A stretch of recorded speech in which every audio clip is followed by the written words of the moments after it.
이어서 29페이지 특례에서 둘 이상의 용도적 등에 걸치는 경우 이 파트를 좀 보겠습니다. 그거 보면 가장 작은 부분의 규모가 330제곱미터 이하다. 도로변의 띠 모양으로 정된 상업적은 660제곱미터 이하인 경우 건축 제한은 가장 넓은 면적에 속하는 용도적에 관한 규정을 적용하고 건폐율 용률은 가중 평균한 건폐율 용률을 적용한다. 이렇게 되어 있죠. 그 내용을 한번 말씀드릴게요. 이런 겁니다. 이렇게 여러분이 하나의 대지를 가지고 있어요. 그 면적이 1000제곱미터입니다.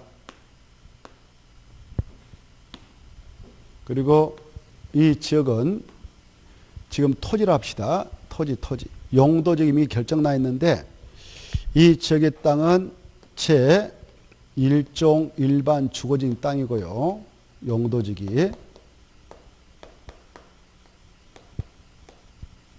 여기는 제 2종 일반 주거지라 가정합시다.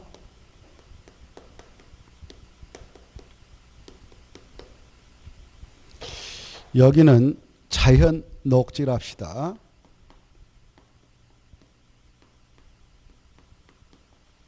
이렇게. 저 대지가 한 개 있는데 이쪽에 위치하고 있다.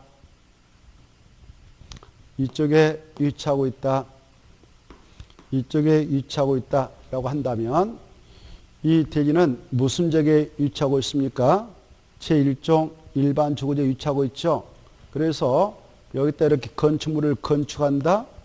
그리고 이 건축물을 건축할 때 건폐율 용률을 적용한다. 라고 할 때 이런 건축 제한,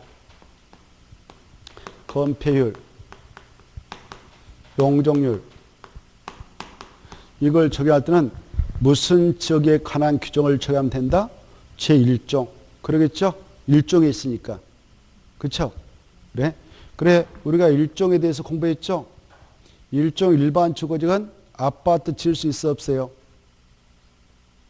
아까 했는데 없죠? 그래 1종은 아파트 지을 수 없어요. 여기는 허용되는 건축물이 있다 하더라도 4층 이하밖에 못 지거든. 그래서 아파트 건축할 수 있다 없다? 없어요. 아파트 건축 안 돼요. 그 다음에 여기 아까 공부했는데 건폐율 얼마 적용할까요? 건폐율 제1종. 좋아. 잘 나가다가. 66 그러니까 그렇지. 1종이니까 1종 얼마요? 60 퍼스트. 용률을 최대한 얼마일까요? 용률 머리가 팍팍 돌아가면 좋은데 100, 150, 200 그렇죠? 얼마다고요? 200. 그렇죠. 이렇게. 그래 이 여러분 이제 공유주사가 돼가지고 여기 있는 땅이네요. 이 땅 주인이 물어봐요. 내 땅에다 건축법상 국토개법 명상 무슨 건축물을 건축할 수 있어요? 그러면 1종이니까 1종에 관한 규정 정해서 집을 지으면 됩니다. 그래. 알겠죠? 건폐율 얼마? 60. 그 다음에 용률 얼마요? 200. 그래. 그렇게 이용하면 돼요. 이용할 때 어려움이 없단 말이에요. 이 땅은 지금 무슨 지역에 있어요? 이 땅은요. 제2종에 있죠? 2종은 우리가 공부했죠. 2종에서 건축물을 건축할 때는 바로 아파트 지을 수 있을까 없을까? 아파트 지을 수 있죠. 여기는 중층주택 중심으로 편리한 주거환경을 조성하지 않은 땅이니까 아파트 지을 수 있어요. 그 다음에 건폐율은 얼마 인정할까? 여기도 그래. 그 다음에 용적률 최대한 얼마까지 인정할까요? 그렇죠. 이렇게 우리가 공부했으니까 이걸 적용하면 돼요. 이렇게. 알겠죠? 자연 녹적은 4층 이하밖에 못 진다. 그리고 건폐율은 20% 이하다. 용적률은 100% 이하를 적용한다. 이런 거 그대로 적용하면 됩니다. 이렇게. 이럴 땐 문제 안 되는 거죠. 그래. 이것은 2종에 있으니까 2종에 관한 규정. 이것은 1종에 있으니까 1종에 관한 규정. 이것은 자연 녹적에 있으니까 자연 녹적에 관한 규정. 이렇게 적용하면 되죠? 이럴 때는 크게 이용시 문제 안 돼요. 그러면 어떨 때가 문제가 되냐? 이럴 때가 문제가 돼요. 지금 하나의 대지가 있는데 이렇게 두 개의 칙이 걸쳐 있어요. 이렇게 있는데 두 개의 칙이 걸쳐 있단 말이에요. 이럴 때 지금 어떻게 하자는 거냐 이겁니다. 알겠죠? 이것 보러 뭐라고 그래? 양다리 걸쳤다 그래. 걸쳤다 그 말이에요. 양다리. 양측이 걸쳤다 그 말이에요. 여기 보십시다.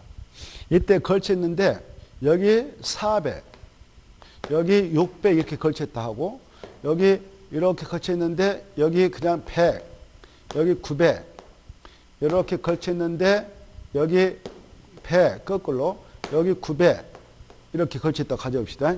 그럴 때 어때요? 야, 너 400은 지금 어디 쪽에 있어? 제 1종에 있죠? 600 어디 있어? 2종에 있죠? 그래서 야, 400은 1종이니까 이쪽으로 가. 그래서 이쪽 400 저금부터는 이렇게 적용하면 돼. 600 2종에 있죠? 그래서 이거 적용하면 돼. 알겠죠? 각각 이하면 돼. 각각. 뭐 한다고? 각각의 용도제 안에서의 건축물을 건축제한 건폐율 용률을 규정을 정하면 돼. 그런데 바로 이거 보니까 어때요? 100, 900 이렇게 걸쳐있죠? 이거 100 너는 1종으로 900은 2종으로 따로따로 행해. 그러면 토지용 효율성을 제할 수 있다고 하는 거예요. 원리법에서는 야, 하나의 대지가 두 개의 용도지에 걸쳐있을 때 걸쳐있는 부분 중 가장 작은 부분 면적이 330제곱미터 이하가 보였다. 얼마가 보였다?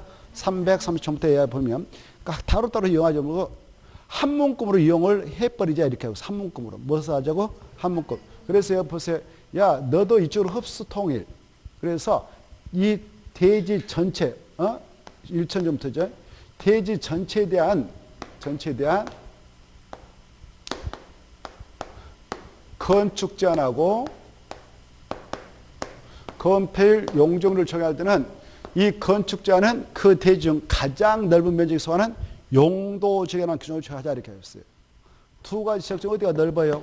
여기 넓죠? 그래서 가장 넓은 지역인 제2종 일반 주거지역이라는 규정을 정하자. 가장 넓은 면적에 속하는 용도 규정에 관한 규정을 정해서 그 대지 전체를 적용하자 이렇게 하고 있고요.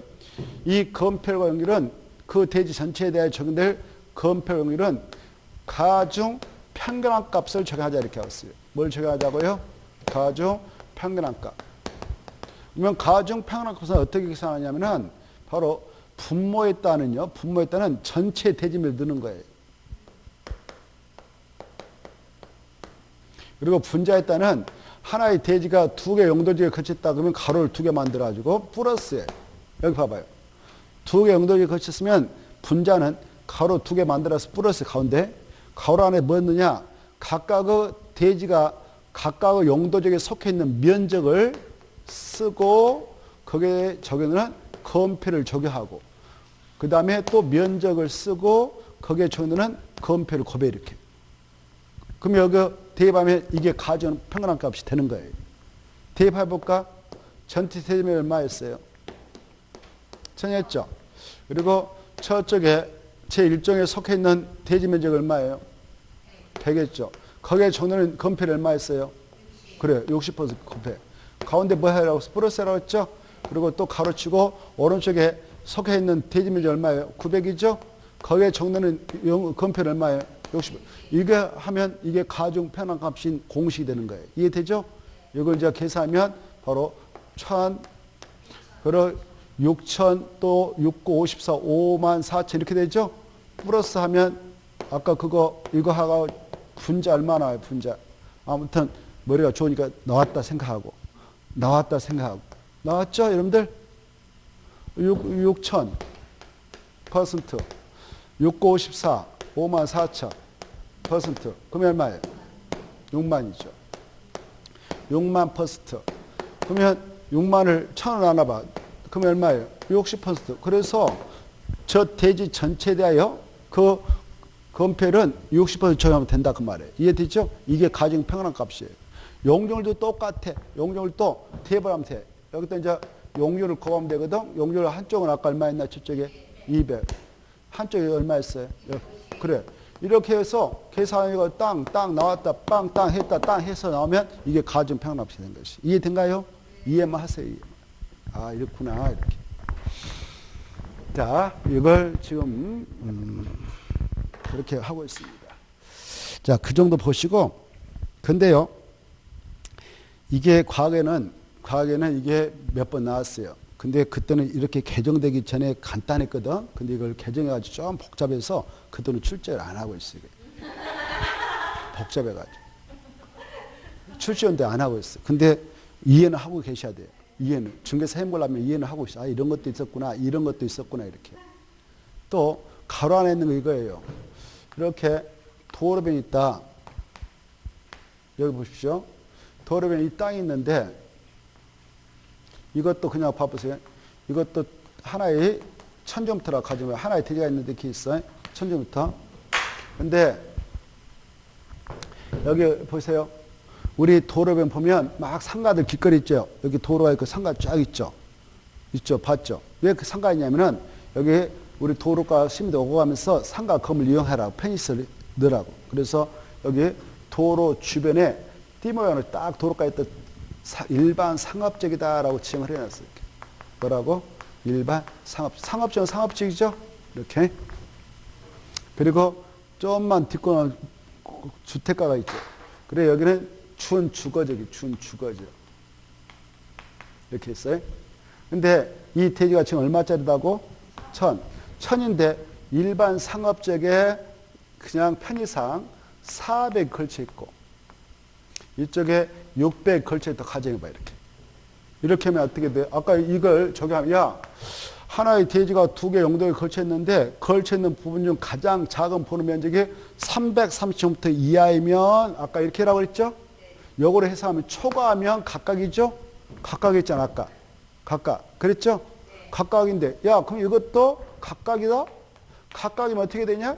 야 일반 상업적에 속해 있는 400은 일반 상업적에 허용되는 건축물 건축하면 되고 건축물 건축하고 그 건폐 용역을 여기 적용하고 여기에 있는 땅 600은 준주거지에 허용되는 건축물 건축하고 거기에 있는 건폐 용역을 정해라. 각각 이용하라 그 말이 돼버리죠? 그럼 어떻게 되냐? 이 상업적에만 들어가게 되는 시설이 딱 있어 하나. 아까 뭐 했어요? 아까 첫 시간에 있잖아요. 이것은 오직 상업적에만 들어갈 수 있고 다른 데 절대 안 됩니다. 오, 그래. 그것 때문에 이 상업적은 예를 두고 있어요. 알겠죠? 그래서 도로가의 휘황찬란한 그런 유흥주점, 그리고 그 단란 주점 중 150m 이상인 거 맞아요?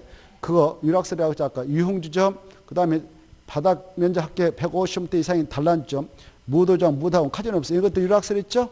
이런 것들이 도로가의 휘황찬란에 들었으면 안 되니까 애들 교육상도 안 좋고 그러니까 그것들을 입지를 최소화시키기 위해서 이 보세요.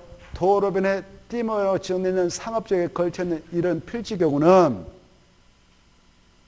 660을 기준으로 하자 이렇게 하고 있어요. 이게 아니고 660을 기준으로 하자 이렇게 하고 있어요. 얼마요? 660. 그래 봐봐요.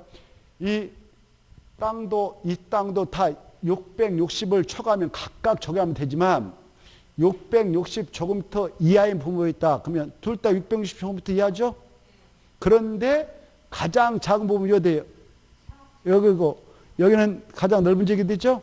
이때는 야 도로변에 띠모로 정해있는 이 상업적과 그 밖의 지역에 걸쳐있는 이 필지 경우는 바로 그 대지 중 가장 작은 부분 면적이 660제곱미터 이하인 부분이 있다면 둘 다 660이죠. 그런 부분이 있다면 그 대지 전체에 대한 건축자는 그 대지 중 그나마 가장 넓은 용도지에 관한 규정을 정하자 이렇게 하고 있어요. 그럼 어디예요?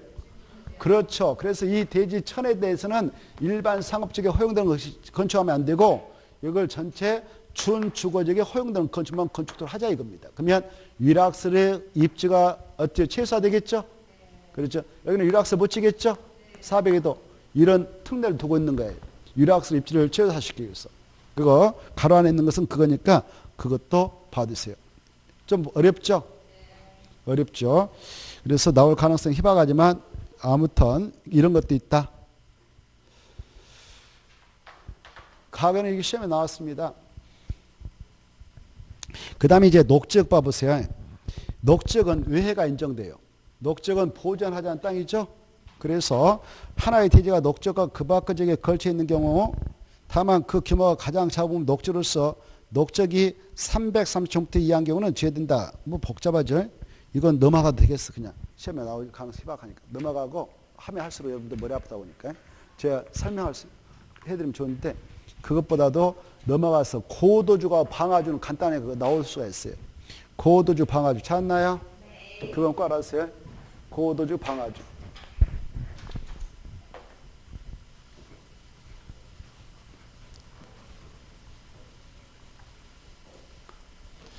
자, 거기 같이 보면은 고도주가 있는데 고도주는 지정이 되게 되면 그 지역의 높이를 규제하자는 거죠. 높이. 그래서 이렇게 여기는 고도주고요. 여기는 고도주가 아니에요. 여기 전체가 자연 녹지라고 합시다. 용도적은 자연 녹지인데 여기에 이 정도의 공항이 있어. 공항. 뭐가 있다고? 공항.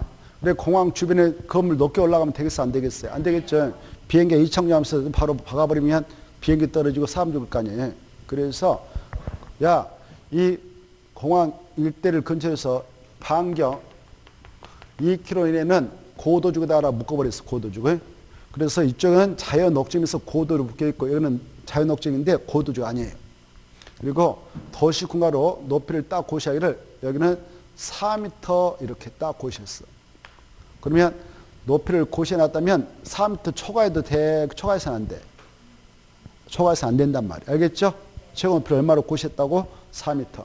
이러한 상태인데요. 여러분 땅이 여기에 하나 있다고 가정해봐. 1000제곱미터짜리. 이 땅은 지금 고도주로 묶여있는 땅이 아니에요.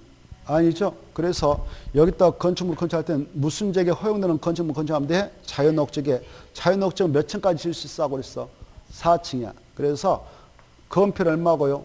20. 용유는 100%라고 했죠? 그걸 정해서 이렇게 합법적으로 허가 등을 받아서 건축하면 돼요. 이렇게. 4층까지. 조그만하게 건축물 잡고 이렇게 땅 4층까지 짓는데 하나, 둘, 셋, 넷. 더 이상 올리면 돼? 안 돼요? 안 돼. 층수 위반이야. 알겠죠? 끝. 이렇게. 그래. 그냥 편의상 우리끼리 1층을 그냥 4m 넣었다 합시다. 몇 미터 넣었다고? 4m. 이렇게 4m씩 올렸어. 이 정도면 4m야. 이거 엄청 높기 전에. 자, 3m. 그러면 몇 미터 올라갔어, 이거? 4m씩 올렸다. 4층을 올렸단 말이야. 몇 층이, 몇 미터예요? 다 해서. 아니, 총체적인 높이는 16m 했죠? 근데 여러분 대지가 여기에 있어요, 이거. 여기에 있다면은, 여기는 자연 녹지지만 이렇게 4층으로 치면 돼, 안 돼? 안 돼. 뭘로 묶였어? 고도주고. 고도로 묶으면서 몇 미터로 고시해버렸어? 4m. 그러면 여기 있는 대지에다 자연 녹지에 허용되는 건축물 건축하는데 4층까지 치면 되고 안 되고? 안 되죠. 몇 미터야로 해야 돼? 4m야. 그래서 여기 끝나는 거예요. 더 이상 올렸으면 안 되는 거예요. 그래 이게 높이가 4m다 그러면 끝이 끝. 이해됐죠?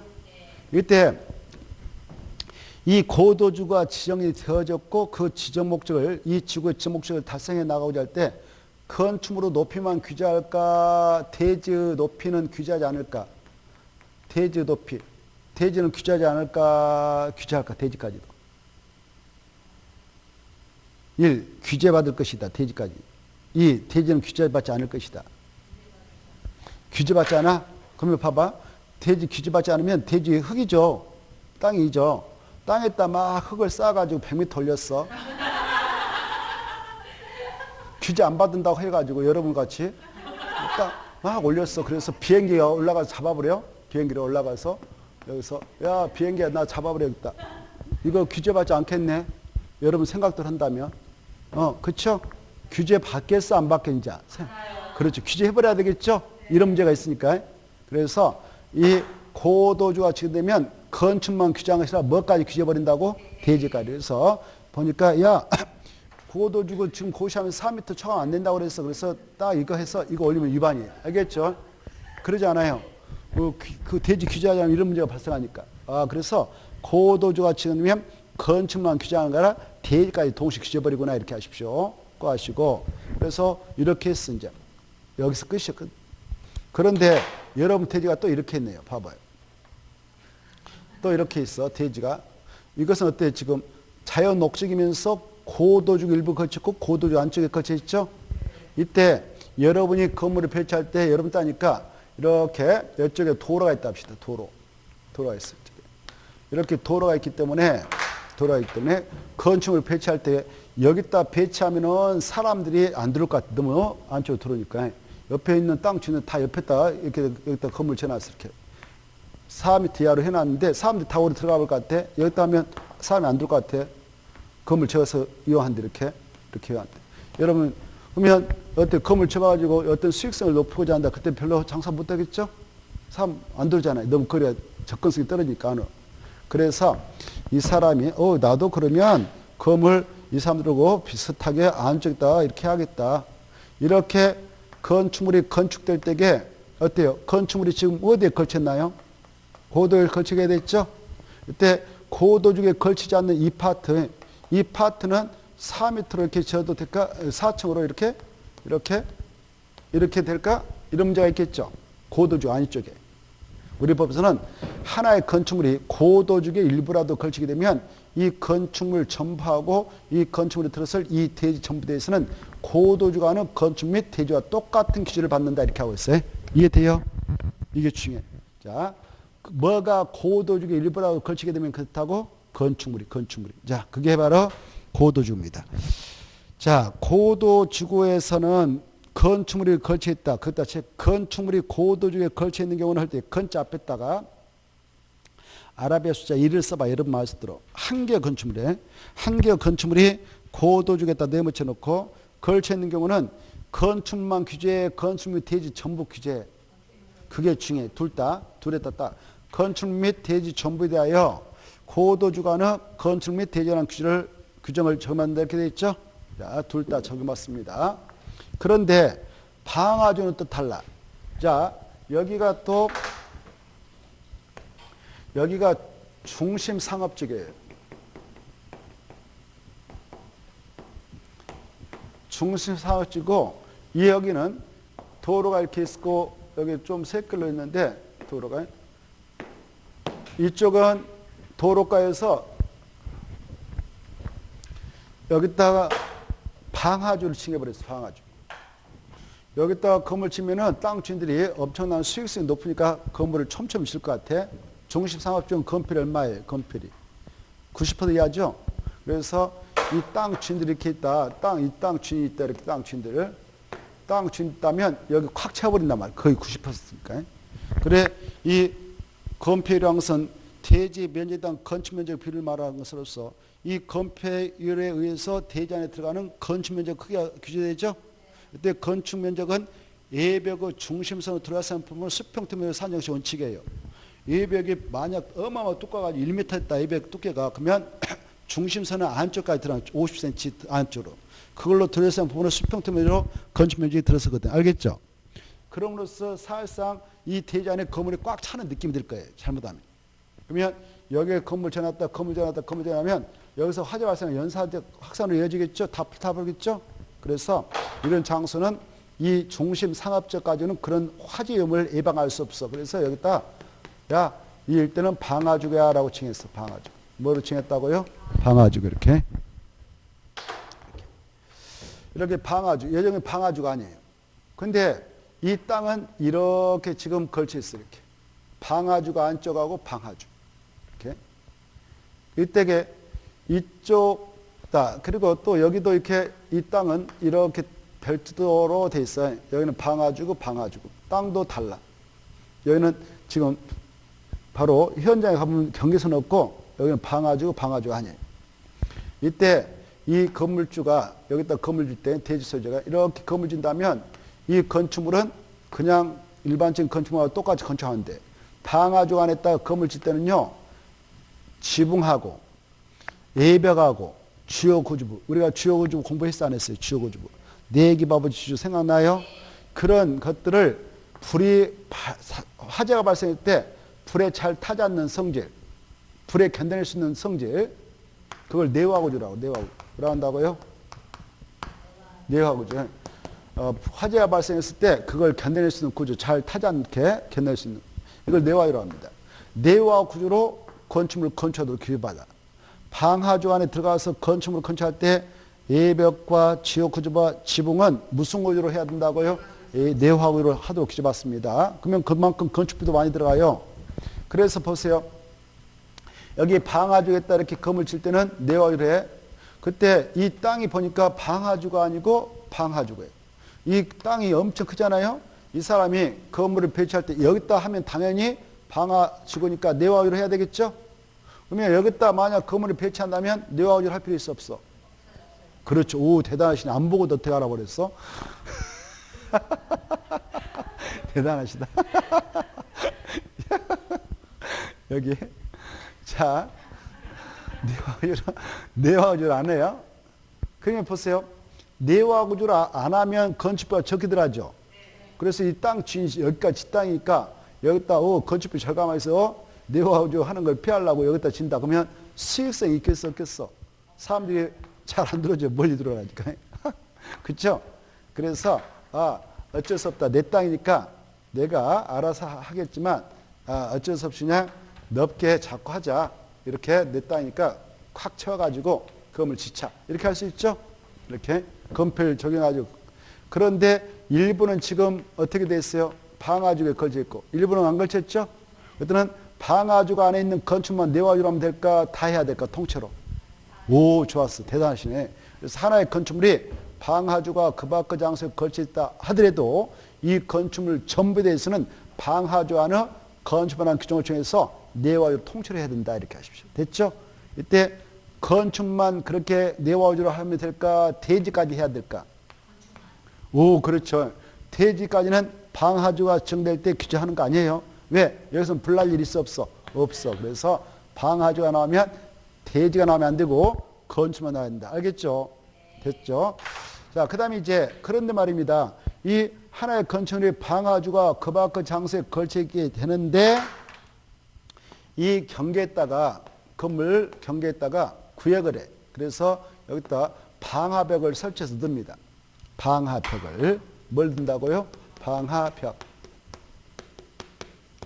이 방화벽이라고 하는 것은 여기서 화재가 발생했다 그러면 더 이상 이쪽으로 확산 못 되도록 하게 한 벽을 말해. 알겠죠? 이런 벽에 들어가면 어때요? 이 방화주가 하는 건축물 부분만 내화주로 하면 되고 방화주 하는 건축물하는 규정을 정해서 내화주로 하면 되고 방화주 밖에 있는 부분은 그러하지 않다. 방화주 하는 건축물하는 규정을 적용할 필요가 없다. 내화주를 할 필요 없다. 여기까지. 됐죠? 자, 그러면 좋겠습니다. 이건 출제가 되니까 꼭 알아주십시오. 자, 그 다음에 이제 가로 2번 도시군객 시설이 나와 있죠. 자, 이 도시군객 시설은 거기다 써놔요. 천하무적 그렇게 써놔요. 천하무적. 뭐가 된다고? 천하무적. 그래 용도적 줄 거고 용도주고 줄 거예요. 그 용도주가 뭐가 됐든 용도주가 뭐가 됐든 바로 도시군객시설은 결정해서 바로 설치할 수 있어요. 그래서 용도주한테 건축 제한을 적용받는다 안 받는다? 안 받는다. 이거 적용받지 않는다. 적용받는다 그럼 틀리겠어요? 적용받지 않는다. 그래 그거 받으시고 그 다음에 이제 오른쪽 넘어오셔서 31페이지 31페이지 보면 도시군객시설 뜻은 꼭 알아주세요. 도시군객시설 뭐냐 그러면 기반시설 중 무슨 계획으로 결정난 것이다? 도시군관리계. 그 다음에 이제 밑에 그러면 기반시설 뭐냐?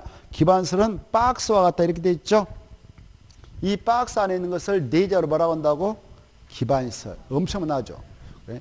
이 기반시설 중에서도 저 밑에 있는 세 개 특히 유념하셔야 돼요. 바로 환경기초시설, 보건위생시설, 방지시설 여기다 좀 포인트 맞춰서 집중 암기를 하세요. 아시죠? 그래 환경기초시설부터 올라채겠는데 환경기초시설은 5개밖에 없어요. 바로 뭐뭐 있냐? 하수도. 하수도하고 위에 하천하고 비교. 알겠죠? 하천은 여름에 물난리 나지 않도록 하기 위해서 재해를 예방하자 하여 만들어 놓고 있는 것이고 그래서 방지시설입니다. 근데 하수도는 우리가 물 버리고 아무 데나 뿌리면 수질오염 발생해서 문제가 되죠. 그래서 환경오염 방지하기 위해서 설치해 놓고 있는 시설이기 때문에 환경기초시설을 해요. 하수도하고 폐차장하고 폐기물 처리 재활용시설 그 다음에 수질오염 방지시설 빗물 저장 위험시설 5개를 달달 외우세요. 어렵겠지만 알겠죠? 이건 뭐라고요? 환경기초시설입니다. 이렇게 그거하고 이제 위에 그 보건시설 이 보건위생설이 작년에 대폭 개정됐거든. 작년에 개정되기는 한 7가지가 됐어요. 어마어마했어, 종류가. 근데 지금은 확 줄여버렸죠.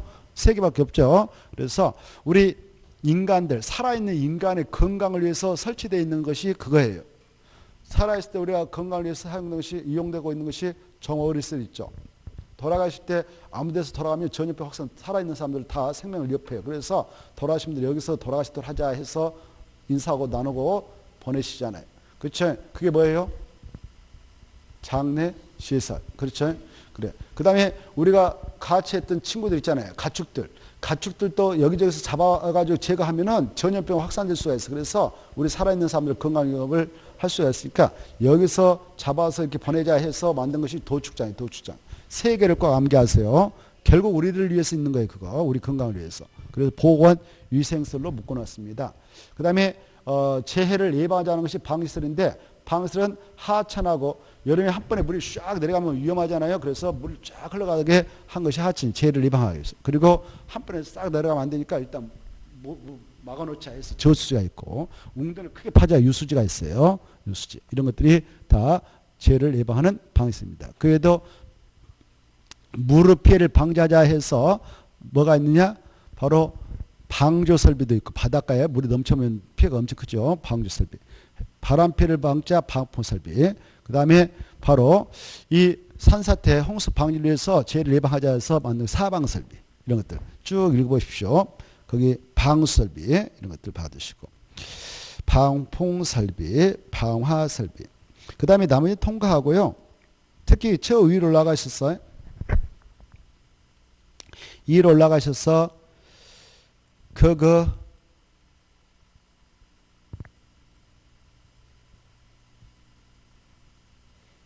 주차장 있죠. 주차장하고 자동차 정류장 있죠. 주차장은 자동차 정류장에 포함될까요? 포함되지 않을까요? 그렇죠. 자동차 정류장 아니에요. 알겠죠? 자동차 정류장 아니다 이거 하시고 나머지 통과합니다. 쭉 넘어가셔서 공동구 보겠습니다. 공동구 넘어가서 보면 그 넘어가 보세요. 넘어가면은 공동구에서 알아둘 거 1번 꼭 알아주셔야 돼요. 1번. 이 공동구 꼭 설치할 사업장이 있어요. 의무적이요. 어떠한 사업장에서는 그 사업을 하는 시행자에게 설치를 꼭 하도록 하고 있냐. 수치를 암기해야 돼. 200만 주민들을 초과하는 도시개발구역, 정비구역, 택지발주고 보고 계셔요? 네. 자, 이렇게 공동구가 어떻게 생긴지 알죠? 공동구는 구멍이 몇 개 있을까요? 구멍이. 여기 나왔잖아요. 구멍은 2개다고. 몇 개다고? 2개. 그래? 그래, 공동 구멍이 2개니까 2개니까 2가 떠올라야 돼, 2가. 그래서 200만 정도 초과하는 사업장일 때 설치를 하도록 되어 있다. 암기하세요. 중요합니다. 몇 백만요?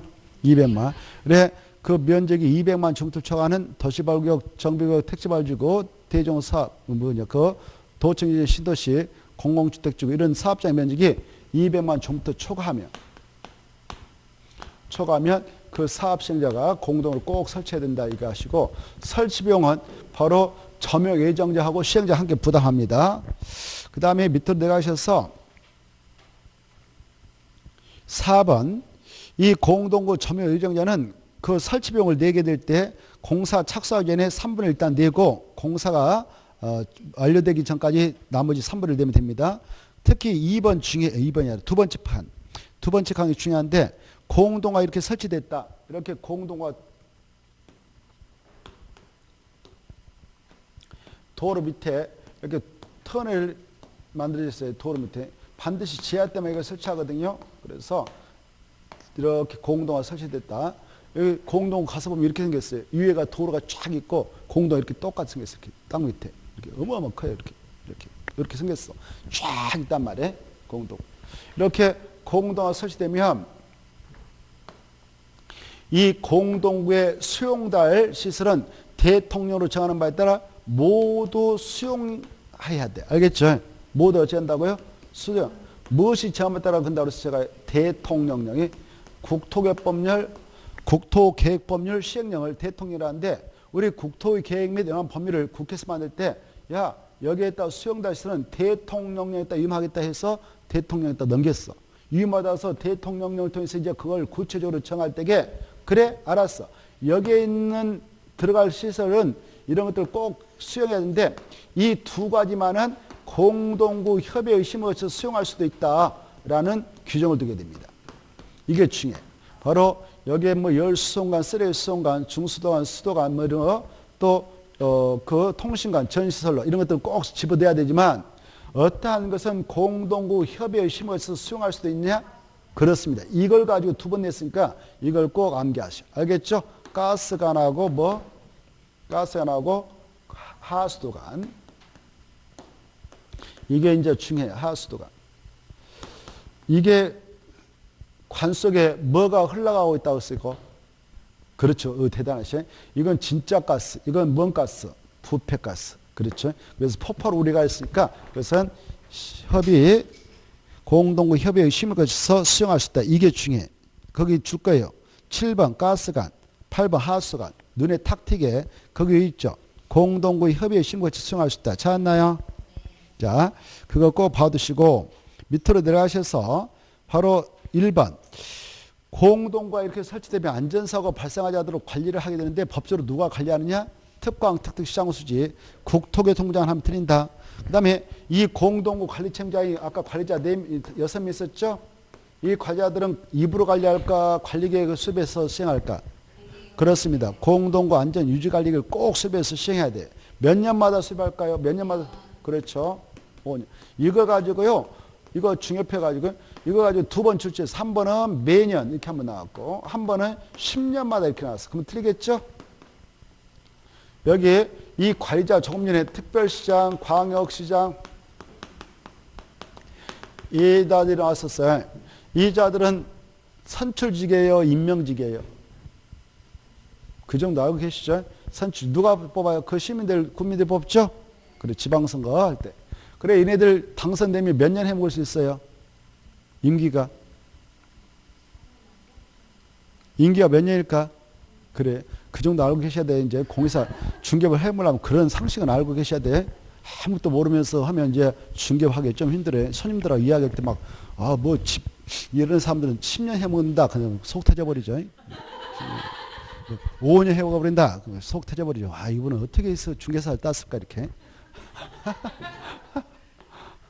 자, 이분들의 임기는 4년입니다. 4년 한번 뽑히면 선거를 통해서 뽑히면 4년 해보고. 그래서 여기 보세요. 여기 4년 해먹고 이제 그만두고 5년차 새롭게 당선된 사람 들어와요. 그렇죠? 그러면 그 사람이 계획을 다시 짜서 이 계획을 수립해라. 그리고 시행해라 이렇게 하고. 그래서 5년마다 나오는 거예요. 몇 년마다? 5년마다. 네? 5년 꼭 암기하시고 그 다음에 이제 밑으로 내려가셔서 3번. 이 관리자, 이 공동 관리자는 1년마다, 1년에 1회 이상, 그것도 치고 1년에 1회 이상 이 공동구에 대해서 안전감을 시해. 그리고 나서 문제가 있으면 그에 상한 조치를 꼭 취할 의무가 있습니다. 그 다음에 이 공동구 아까 설치병원 시행자하고 점용 외정이 되는데 이 관리할 때 어마어마한 돈이 들어가거든. 관리병원 지금 점용하고 있는 친구들이 돼야 돼. 사용하고 있는 친구들이. 그래서 그때 그 돈을 어떻게 계산해서 내게 하냐? 이 관리자가 계산해서 징수합니다. 그 한전에서 여기다 전선을 집어넣는데 이 정도 차지하고 있다. 수도사업에서 수도관을 집어넣는데 이 정도 차지하고 면적이 있을 거 아니에요. 점용 면적. 그래서 점용 면적을 고려해서 계산해서 부과합니다. 알겠죠? 이 관리비는 연 2회 분할 납부하게 되어 있어요. 연 2회. 그것도 써놔. 관리비용은 몇 번 낸다고요? 연 2회 분할 납부한다 이렇게 써요. 연 2회. 일반적으로 상반기 한번 내게 하고 하반기 내게 하겠죠? 자, 그 다음에 이제 3번. 도시군계획 시설사업의 시행이 나와 있죠. 자, 이 기어 뜻 꼭 아셔야 되고, 니은 꼭 알아야 돼요. 아까 니은 했죠? 니은. 니은도 시험에 나왔고, 기억도 나왔는데, 그냥 그대로 읽어가지고 머리다 넣으면 돼요. 도시군계획 시설사업은 뭐냐 하면, 무엇을 설치, 정비, 개란 사업이냐? 도시군계획시설. 그겠다 체크해. 근데 시험에 기반시설을 그냥 나왔어. 그럼 틀려요. 기반시설이 아니라 도시군계획시설을. 그 다음에 도시군계획사업도 2년에 한 번 나왔어요. 야, 도시군계획사업 찾아라. 이게 문제였어요. 그대로 박스에 놓고 3개 다 찾은 것이 답이었어요. 3개 아까 했죠? 안 읽겠어, 저는. 자, 넘어가고, 오른쪽 넘어갑시다. 2번. 단계별 집행계획 나와 있죠. 자, 이 단계별 집행계획은 무슨 사업을 단계를 구분해서 집행해 나가고자 만드는 계획인가? 무슨 사업일까? 맞았어. 와, 대단하시다. 그래, A쪽 봐봐요. A쪽 그 박스 속에 보면 제일 밑에 세 가지 사업이 있었죠? 그 세 가지 사업 중 무슨 사업을 단계를 구분해서 집행하고자 이 계획을 만드냐? 도시, 군, 계획, 시설 사업. 무슨 사업? 도시, 군, 계획, 시설 사업이다. 이걸 먼저 이해하시고, 그래, 이렇게 우리네 도시라든가 군지역 보면은 그 지역에 필요한 도로면 도로, 공원이면 공원, 광장이면 광장 이것들을 설치하겠느라고 미리 그 시설 명칭, 종류, 이치, 규모 등을 도시군과를 위반해서 딱 결정 고시합니다. 그렇게 돼 있는 것을 도시군계획서라죠.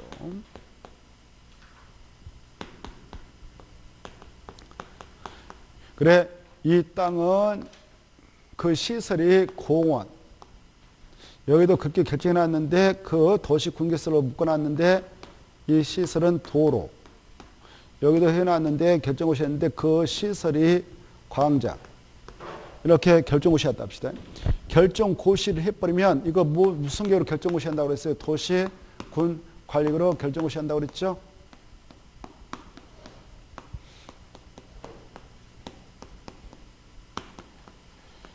이렇게 결정고시했으면 바로 그 부지에 편입된 도시군계획시설 부지에 편입된 땅 주인들은 소유권을 바로 상실할까? 그대로 소유권을 가지고 있을까? 그대로 가지고 있어요. 좋아요.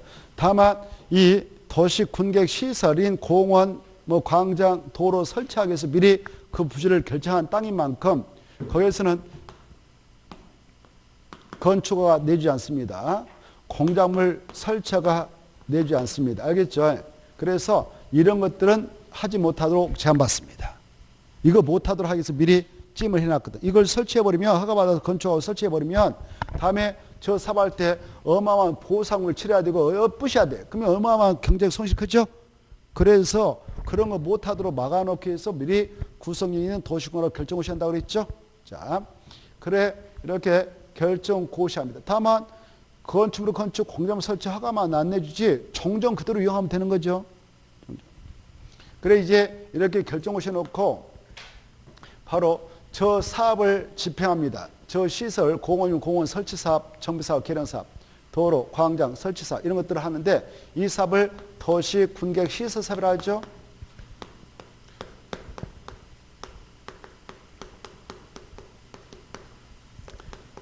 이 사업을 동시에 집행하기 쉬워요, 어려워요? 어렵죠. 그래서 이 사업을 시행할 때는 단계를 구분해서 할 수밖에 없어. 왜? 예산이 들어가고 공사비 들어가니까. 그래서 이 사업을 단계를 구분해서 집행해 나가겠다라는 취지에서 이 집행계획을 수립해서 공고합니다. 공고. 이때 단계별 집행계획을 수립하게 되는 경우 무슨 내용을 포함해서 여기다 집어넣어가지고 수업하냐? 이 사업을 집행할 때 뭐가 필요해요? 돈이 필요하죠? 그래서 저 땅 주인들한테 건물주가 있다면 건물주한테 보상 이렇게 하자. 보상께 하고 사업할 때 돈이 얼마 들어갈까? 예산 뭐 1,500 들어간다. 재원 조달계. 이 두 가지 내용을 포함해서 수립하는 것이 단계별 집행계획이에요. 이때 이 단계를 별자가 무슨 별일까? 단계를 할 때 별자가 1. 너의 별 2. 나의 별 3. 쌍별 4. 구분하다 별. 맞아. 대단하시다. 공부 다 하셨어요, 여러분. 여러분 지금 시험 봐도 합격하시겠어요. 느낌상 그래요. 그동안 숨어서 다 했구만. 걱정됐는데. 자, 구분하다 별. 그래서 단계를 구분해서 집행계획을 수립하게 되죠. 그러면 단계를 구분할 때 몇 단계로 구분하냐? 제1단계하고 2단계로만 구분해라 이렇게 하고 있어요. 알겠죠? 3단계 넣었고요. 2단계. 이렇게 집행계획을 구분해서 수립합니다. 1단계하고 2단계. 이때 이 집행계획은 언제까지 수립해야 되냐? 여기 봐봐요. 결정고시하고 나서 늦어도 3개월 이내에 수립해라 이렇게 하고 있어요. 몇 개월이요? 3개월이? 3개월. 이렇게 도시 군관리계 결정고시 할 때 국토의 계획 및 영향 범위에 따라 결정고시 했다면 3개월 내에 수립해라 이렇게 해야 한다 이렇게 나왔어요. 해야 한다. 수립할 때 이런 내용을 포함하고 1단계, 2단계로 구분해서 수립하면 돼요. 그런데 이런 건이 다른 법에 따라 딱 결정고시가 있어. 다른 법에 따라. 무슨 법에 따라? 다른 법률. 예컨대 도시 및 주거환경 정비법이라든가 도시재정비 촉진을 위한 특별법이라든가 도시재생 활성화 및 지원에 관한 특별법. 이런 법이 있는데 이런 법에 따라 저게 결정고시가 되면 야 그때는 몇 년 이내에 수립할 수도 있다고요? 2년. 이렇게. 그래. 거기 나와 있죠? 있어 없어요? 있어요. 원칙은 몇 년 해야 된대? 3개월. 그거 알았어요. 이번에 개정됐으니까. 그래. 그거 알아주시오. 몇 개월이요? 3개월. 그거 꼭 중요시 하나요? 그때 3개월은 이제 공부하다 보면 이거 외울 수밖에 없어. 수험생이라면 3개월 다 외워요. 근데 출전이 어디서 장난쳤냐? 야, 3개월은 그러면 결정 고시부터 3개월이냐, 효력 발생부터 3개월이냐, 이거 가지고 2번 냈어요. 효력 발생부터 3개월이에요. 결정 고시부터예요. 그래. 결정 고시라고 효력 발생은 다를 수도 있어요. 효력 발생은 언제 발생하냐면은 저렇게 결정 고시가 나와서 여기까지가 도로부로 확정됐다, 여기까지 광역으로 확정됐다라고 지형됐다가 그 결정고시했던 도시활성을 자세히 밝힌 도면인 지형도면 있죠. 지형도면. 지형도면을 고시한 날에 효력 발생하거든. 그래서 효력 발생이라고 결정고시는 일반적으로 결정고시를 훨씬 앞당겨지는 시점이 돼요. 알겠죠? 그래서 한시라도 빨리 이걸 만들어서 알려줘라. 공부해줘라. 그래서 3개월은 결정고시부터지 효력 발생부터가 아니다. 이걸 주의하시면 되겠어. 알겠죠? 이거 꼭 알아주시고 그 다음에 아까 다른 법률에 따라 결정고시가 의제됐다면 2인 내에 수립할 수 있다. 원칙은 3개월인데. 그 다음에 이제 이 단계별 집행을 수립할 때는 1단계, 2단계로 구분해서 수립하는데 1단계는 저렇게 결정고시 놓고 몇 년에 시행할 수 있는 사업을 포함한다. 3년 이내에 시행할 도시군객시설사업에 관한 내용을 포함하고 2단계 집행은 3년 후에 시행할 도시군객시설사업에 관한 내용을 포함해서 수립한다. 이 정도를 아시고 이때 이 계획을 수립할 때 수립권자가 누구냐면은 저 도시 군관리를 결정하기 앞서 입안하는데 입안권자가 수립권자가 되는 거예요. 누가 수립권자가 된다고요? 입안권자. 그래 특강 특특 시장수가야 입안했다면 그 자들이 단계별 집행을 수립하고 아니면 저 건을 국토교통부장관 도의사가 입안했다면 국토교통부장관 도의사도 이 계획을 수립할 수가 있어요. 입안권자라면 수립할 수 있거든. 근데 이 입안권자인 특강 특특시장소 얘네들이 수립할 때 미리 바로 지방의회 의견도 들어요. 뭣도 든다고? 지방의회 의견 들어야 언제 사업 지원하면 되겠니? 지방 예산 갖고 어차피 해야 되는데 지방의회 의견 듣고 관계 행정기관과 협의합니다. 도로 관리청장 광장 관리청장 이런 관계 행정기관과 협의 걸치고 수립해서 공고를 해. 근데 만약 국토교통부장관 도의사가 이 단계별 집행을 수립한다면 그런 절차 필요 없어. 그냥 수립해가지고 딸랑 이 지역을 관할하고 특강 특특시장소에 송부해줘. 이렇게 보내준단 말이에요. 보내주면 얘네들이 공고합니다. 그리고 도의사도 딸랑 이 수립해서 시장 군수한테 보내면 얘네들이 공고를 해요. 그래서 공고는 특강 특특시장소만 하고 얘네들은 공고하는 거 아니다. 이렇게 생각하시고요. 그 다음에 이 단계별 집행과 관련해서 여기 1단계 집행계획에다 집어넣어서 저걸 딱 공고했다면 저 부산에 있는 땅주도 내 땅에서는 3년의 사업을 집행한다. 그래서 보상 곧 나오겠구나. 이렇게 예상해 볼 수 있죠.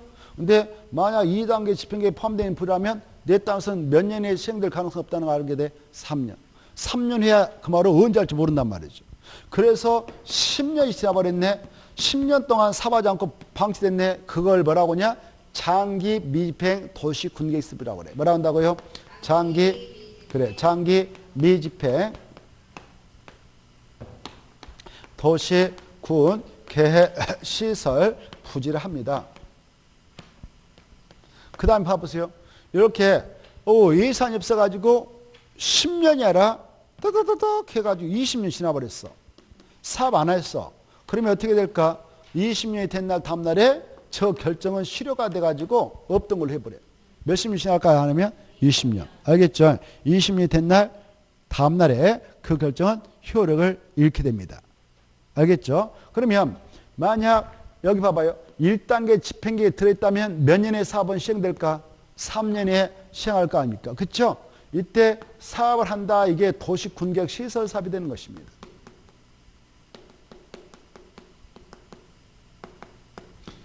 그때 그 시행 절차가 나오죠. 시행 절차. 이 절차를 바로 잠시 후에 또 살펴봅시다. 일단 그 절차는 33페이지 가로 3번. 3번에 나와 있죠. 시행자 및 실시계획. 거기가 바로 도시 군계획 시설사업 시행 절차가 돼요. 잠시 쉬었다가 그 파트를 보겠습니다.